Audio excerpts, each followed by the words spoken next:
I am B, 31 years old, and I sat in a folding chair while my brother prepared to render my 4-year-old son homeless. 22 relatives watched as Lucas kicked my son's wooden train across the hardwood floor, the room smelling of lilies and stale coffee. He didn't look down before announcing, "The house will be sold to settle the debts. It's a decision already made." I didn't blink or shed a tear. I simply set my lukewarm tea on the table with a controlled, metallic click. "I am stopping you." What happened next turned his authority into ash, but I need to tell you what my mother hid in her sewing kit first. I didn't blink. While the rest of the family held their breath, I slowly set my cup of tea on the side table with a controlled, metallic click. Reaching into my leather bag, I pulled out a sealed manila envelope that felt heavier than the house itself. I didn't scream or beg. I simply looked Lucas dead in the eye with a faint, cold smile that stopped his victory dead. I handed the document to our oldest uncle, knowing that the paper inside would turn Lucas's authority into ash. Before I tell you what was inside that envelope, I need to take you back 3 years to the day my mother realized who her son truly was. I watched the color drain from the face of Lucas as my uncle held the thick paper with trembling hands. If you have ever been the person the family underestimated, the one they thought they could crush with a single decision already made, then you know why I am telling you this. Like this video to stand with those who refuse to be silenced. I was not just fighting for a roof, I was protecting the future of Leo from a man who saw our mother as a financial obstacle. Before I show you how I stopped him, I must take you back 3 years to a rainy Tuesday in October. The day my mother finally saw his true face. I grew up in that 3-story Victorian on North Wells Street, a house that always smelled of lemon polish and my mother's expensive perfumes. By the time I turned 10, I already knew the hierarchy of the Miller household was etched in stone. My brother Lucas was the golden prince, the one whose every whim was treated like a royal decree by our father. I was just the quiet girl in the background, the one who balanced the checkbooks for fun while Sarah played with her dolls. My father used to say that a daughter was a guest in her own home until she found a husband to take her away. He never realized I was actually paying attention to the cracks. The first time the ground really shifted was on my 14th birthday, March 12, 2009. I had been saving every penny of my birthday money and the small inheritance from my grandmother into a college fund that held exactly $45,000. I dreamed of becoming an architect, of building things that would last longer than our family's fragile peace. Then, one Tuesday evening, my father sat me down in his dark oak study. He didn't look me in the eye when he told me the money was gone. He had transferred every cent to Lucas to fund a tech startup that everyone knew would fail within 6 months. I felt like I couldn't breathe. When the tears finally spilled over, my father didn't offer a tissue or an apology. He just leaned back in his leather chair and sighed as if my grief was an inconvenience to his evening scotch.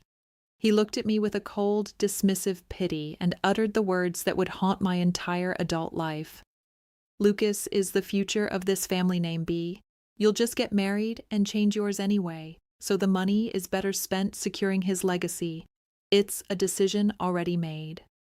I realized then that my dreams were just currency for my brother's failures. I stopped crying that night and started watching. I learned that silence was my only real weapon. As the years passed, Lucas burned through more of our father's assets than I could count. There was the failed real estate venture in 2015 and the consulting firm that never had a single client. Meanwhile, our youngest sister, Sarah, was curated into a high-end social media influencer lifestyle, all funded by secret loans our father pulled against the house equity. I saw the bank statements because I was the only one who cared to look. I worked 3 jobs to put myself through school, eventually becoming a senior forensic auditor. I learned how to find money that people tried to hide. It was a skill that made Lucas nervous, though he hid it behind his loud, arrogant laughter. My mother, Evelyn, was the only one who ever saw the bruises on my spirit. She was a quiet woman who spent her afternoons in a sun-drenched sewing room on the 3rd floor, surrounded by rolls of silk and sharp silver needles. She didn't have a voice in my father's boardroom, but she had eyes that missed nothing. She saw Lucas stealing jewelry from her dresser and watched Sarah manipulate our father for a new car. 3 months before she died, she called me into that room. The air smelled of lavender and old paper. She didn't say much, but she squeezed my hand with a strength that surprised me, her eyes reflecting a secret she wasn't ready to share.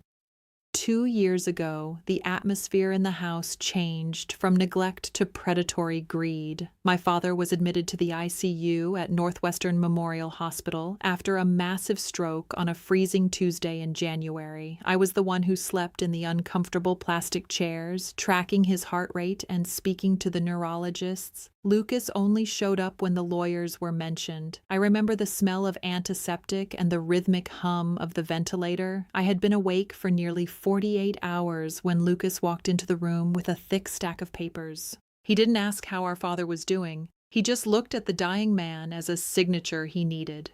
"The doctors say he's not coming back from this, Bea," Lucas whispered, though his voice lacked any hint of genuine sorrow.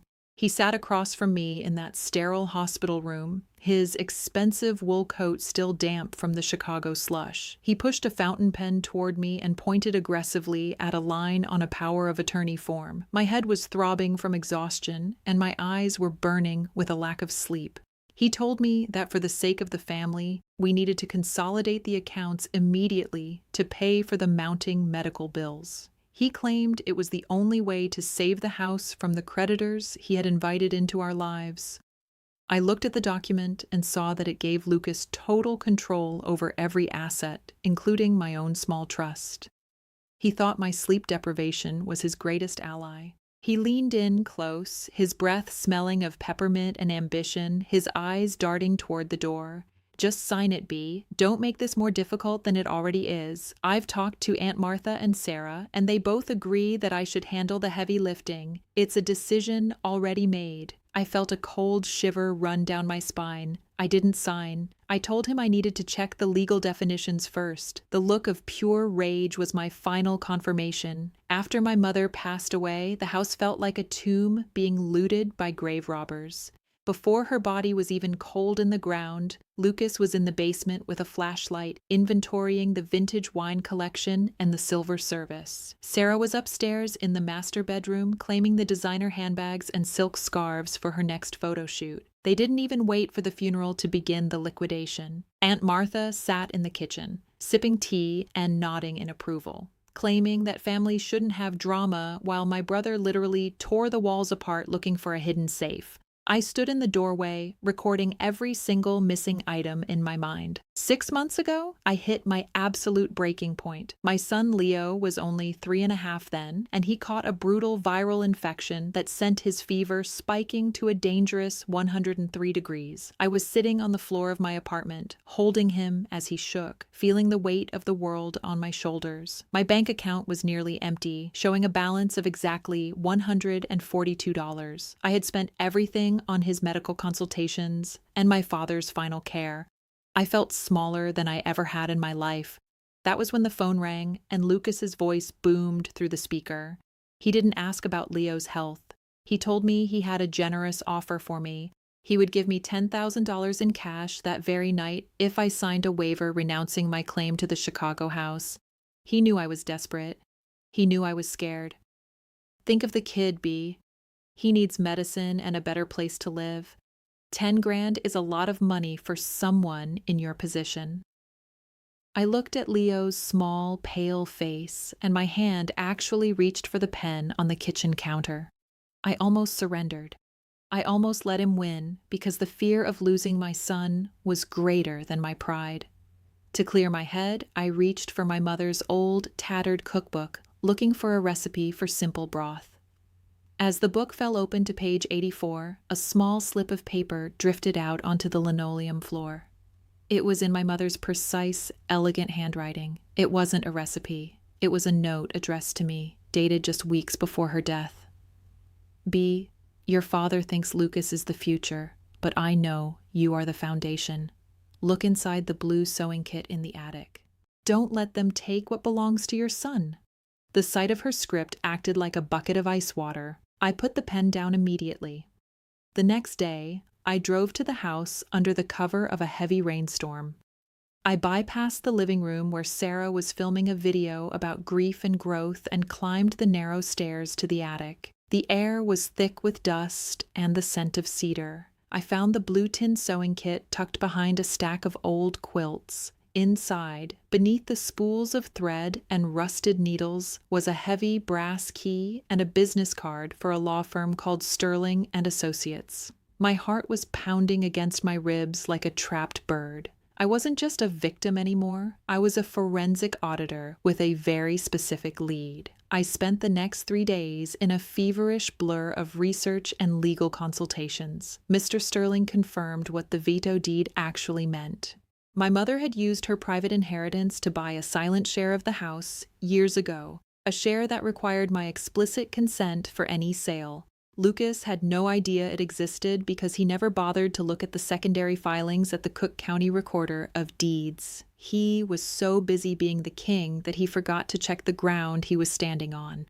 I walked into that wake with the manila envelope, ready to show him that some decisions are never truly made until I say so. The service had ended, and the air in the living room was thick with the suffocating scent of lilies and the hushed murmurs of exactly 22 relatives. My brother Lucas stood by the fireplace, his chest puffed out, looking like a king surveying a conquered territory. My 4-year-old son, Leo, was sitting quietly on the rug, his small wooden train rolling inches away from Lucas's polished leather boot. Without even looking down, Lucas swung his foot with a casual, cruel force that sent the toy skidding across the hardwood floor. Leo let out a small, sharp gasp of shock. The room went silent as everyone watched the boy's confusion. I just watched. Lucas didn't apologize. He didn't even acknowledge the child trembling at his feet. Instead, he cleared his throat, his rehearsed voice booming through the stillness of our childhood home. He looked directly at me, a sneer curling his upper lip as he announced that the property had already been listed for sale. He told the entire family that I needed to be out of the house by the 1st of the month, claiming I didn't have the standing to fight his authority. "Don't make this difficult, Bea," he said, his eyes hard and cold. "The house will be sold to settle the debts. It's a decision already made." My heart stayed perfectly still. I didn't scream or beg for mercy, and I certainly didn't cry. I simply stood up, my eyes bone dry, and my movements measured as I reached into my leather bag. The silence in the room felt like a physical weight, pressing against the lungs of every aunt and cousin watching the scene unfold. I pulled out the sealed manila envelope I had been carrying like a hidden blade. I didn't look at the relatives. I kept my gaze locked onto Lucas's arrogant face. "I'm not fighting you, Lucas," I said, my voice barely above a whisper but cutting through the air. "I'm stopping you. Uncle Joe, please read the 3rd page." Uncle Joe's hands trembled as he broke the wax seal and began to read the legal jargon aloud to the stunned audience. When he reached the section detailing my mother's joint tenancy with right of veto, the color drained from Lucas's face instantly. He lunged forward, trying to snatch the document away, but I didn't flinch as I stepped back. I had already dialed 3 digits on my phone, reporting an unauthorized attempt to liquidate co-owned assets to the local precinct. Lucas was no longer the king of the Miller legacy. He was just a desperate man trapped by a paper trail he never saw coming. The game was over. The silence that followed Uncle Joe's reading of the veto clause was heavy, smelling of stale coffee and the sudden realization of total defeat. I didn't look at Lucas's trembling hands or his frantic eyes. Instead, I checked my watch. It was exactly 4:12 p.m. when I signaled Mr. Sterling, who had been waiting in a black sedan parked precisely 20 feet from the gate. He walked into the living room with a surgical gait, carrying a briefcase that contained the formal injunctions. There were 22 relatives watching as the litigator I had hired for $700 an hour began serving papers. I simply stood there, my posture perfect and my expression as cold as a Chicago morning. I pulled a secondary folder from my bag, one filled with high-resolution screenshots and bank statements I had been compiling for over 18 months. As a senior forensic auditor, I knew that every lie eventually leaves a digital fingerprint, And Lucas had been very messy with his desperation. The documents showed that he had already promised our childhood home as collateral to 3 different private creditors 6 months before our father even entered the hospital. He had forged my signature on 2 preliminary loan applications, seeking a total of $480,000 to cover his failing real estate ventures. I laid the evidence out on the mahogany coffee table like a deck of losing cards. Lucas tried to speak, his mouth opening and closing like a landed fish, but the words died in his throat when Mr. Sterling mentioned the term aggravated mortgage fraud. The specific filing I had prepared with the Cook County Recorder of Deeds proved that the property was legally protected from his unilateral decisions. Because he had attempted to sell a co-owned asset without my written consent, his existing $3 million credit line was immediately flagged for investigation. He wasn't just losing the house, he was facing a criminal indictment that carried a potential 10-year sentence in a federal facility. I watched a single bead of sweat roll down his forehead, landing on his expensive silk tie. Sarah began to wail, a high-pitched sound that lacked any real grief but carried a lot of panic about her dwindling bank balance. She had been living on a secret monthly allowance of $8,000, all funded by our father's equity loans that Lucas had facilitated. I handed her a separate notice from the estate executor, informing her that all discretionary spending was frozen effective immediately at 8 a.m. that morning. Her designer handbags and the least luxury SUV parked in the driveway were now liabilities she couldn't afford to maintain. I told her, without a hint of malice, that her career as a professional daughter was officially over as of today. Aunt Martha tried to intervene, mentioning the importance of family unity while clutching her pearls with withered fingers. I didn't let her finish her rehearsed speech about not having drama. Instead, I showed her the transaction history from the casino accounts I had uncovered during my late-night audits. It turned out that the family debts Lucas kept shouting about were actually his own personal gambling losses, totaling nearly $620,000 over the last fiscal year. Martha's face turned a sickly shade of gray when she realized the nephew she had protected had been stealing from her own retirement fund to pay off his debts. By 5:30 p.m., the living room was empty of everyone except the locksmith I had scheduled 3 days in advance. I paid him $1,200 to replace every deadbolt and install a state-of-the-art security system with 16 motion-activated cameras. As the metallic clicking of the new keys echoed through the foyer, I felt the house finally begin to breathe again. The smell of lilies was replaced by the sharp, clean scent of WD-40 and the hum of a digital fortress being activated. Lucas and Sarah were forced to leave with only the clothes on their backs and the realization that their era of effortless pillaging had reached a permanent end. As Lucas stood on the porch, his face contorted with a mixture of rage and disbelief, he tried one last time to demand entry. He shouted that he was the eldest son and that the Miller name belonged to him by right of blood. I stood behind the reinforced glass of the front door, looking at him with the same detached curiosity I would use on a complex spreadsheet error. I didn't raise my voice. I didn't need to. I simply leaned toward the intercom and whispered the 5 words that had haunted my life. "It's a decision already made, Lucas."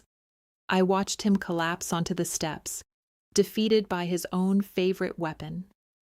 I walked back into the living room and found Leo sitting quietly on the rug, his small hand finally resting on his wooden train. The house was silent now, but it wasn't the heavy, suffocating silence of a funeral. It was the quiet of a sanctuary. I had secured the deed, frozen the fraudulent accounts, and removed the parasites who viewed my son's future as their personal piggy bank. My mother's secret legacy was now a shield that would protect us for the next 50 years. I sat down on the floor next to him, feeling the coolness of the hardwood and the weight of the manila envelope finally leaving my tired shoulders. Sunday morning arrived at exactly 7:04 a.m., casting a long golden rectangle of light across the polished mahogany floor where 22 relatives had once sat in judgmental silence. The kitchen was warm, filled with the sweet, heavy scent of blueberry pancakes sizzling on the seasoned cast-iron griddle. Outside the window, a light dusting of April snow began to fall over Chicago, coating the garden in a thin layer of pristine white lace. I stood by the counter, gripping a fresh mug of coffee, watching the steam rise in rhythmic curls. There were no lawyers here, no shouting voices, and no frantic demands for signatures.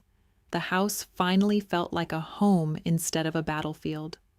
Leo was sitting in the exact center of the living room rug, the very spot where Lucas had once kicked his small wooden toy with such casual cruelty. Now, a massive permanent wooden track set sprawled across the entire floor, a complex empire of cedar bridges and clicking plastic switches that took us 3 hours to build. He moved a bright red engine through a miniature tunnel, his small hands steady and sure. He looked up at me with eyes that no longer held the confusion of that funeral afternoon. "Our house is finally quiet now, Mommy," he whispered, his voice small but perfectly clear in the morning air. I felt a knot loosen in my chest. I realized then that family isn't defined by the blood running through your veins or the name etched onto a silver mailbox. It is defined by who stands in the gap when the world tries to take everything you own. My mother understood this when she tucked that brass key inside her blue sewing kit, knowing I would eventually find the strength to use it. This 3-story Victorian wasn't just a legacy of bricks and mortar to be sold for a quick profit. It was a fortress I had to defend for the only person who truly loved me. Protecting Leo's future was the only audit that ever mattered in the end. My silence had been my greatest shield. As I watched the snow settle on the silent street, I thought about Lucas and Sarah, wandering through the consequences of their own hollow greed. They had spent their entire lives treating people like numbers on a balance sheet, never realizing that some debts can never be repaid with stolen cash. I remembered how Lucas used to sneer those 5 words at me whenever he wanted to crush my spirit into the dirt. Now, as I looked at my son playing in the safety of our sun-drenched living room, I whispered them to the empty hallway with a smile. My mother's love was the final signature. For us, peace is a decision already made. If you're watching this right now and you feel like the walls of your own family are closing in, I want you to know that your silence is not a sign of weakness. There is a specific kind of power that comes from being the one they never bother to watch because they are too busy listening to their own loud, arrogant voices. I spent 31 years being the girl who just balanced the checkbooks, the one they thought they could push aside with a single rehearsed sentence. But while they were performing for an audience of 22 relatives, I was building a fortress out of paper and truth. You are much stronger than the noise they make. If you have ever had to protect your child from the people who were supposed to protect you, I see you and I stand with you. It takes a specific kind of courage to realize that blood doesn't always mean safety, and sometimes you have to be the one to draw the line in the sand. I want to hear your story because we are a community who refuse to be silenced by greed. What would you do if you suddenly found a secret document that could save your home and your future? Tell me your thoughts in the comments below. Remember that for those who fight back, peace is finally a decision already made.